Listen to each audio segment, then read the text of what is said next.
Hi అండి, నేను మీ Sandhya. Welcome to HP Dikshit blogs. ఇవాళ టాపిక్ ఏంటంటే ఉమ్మనీరు అండి. ఉమ్మనీరుకి యూరిన్కి డిఫరెన్స్ అనేది తెలియదండి చాలా మందికి. ఈ డిఫరెన్స్ తెలియక ఇంట్లోనే ఉండిపోతారండి. డెలివరీ దగ్గర పడినా సరే 2-3 రోజులు లీక్ అవుతున్నా సరే ఇంట్లోనే ఉండిపోతారు. అది తెలుసుకోవాలి, ఎందుకంటే అర్థం కాదు. ఇలా తెలుసుకోకపోవడం వల్ల నార్మల్ డెలివరీ అయ్యే ఛాన్సెస్ ఉండవండి. సిజేరియనే అవుతుంది. ఉమ్మనీరు అనేది బయటకు పోకుండా మీరు చూసుకోండి.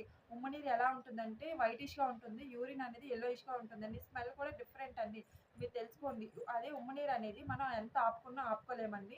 పాస్ అవుతూనే ఉంటుంది. పడుకున్నా, కూర్చున్నా, ఇలా కూర్చొని లేచినా, ఏదైనా క్లాత్ పెట్టుకున్నా వెట్ అవుతూ ఉంటే అది ఉమ్మనీరేనండి. అది యూరిన్ అనేది మనం ఆపుకున్న ఆగుతుందండి.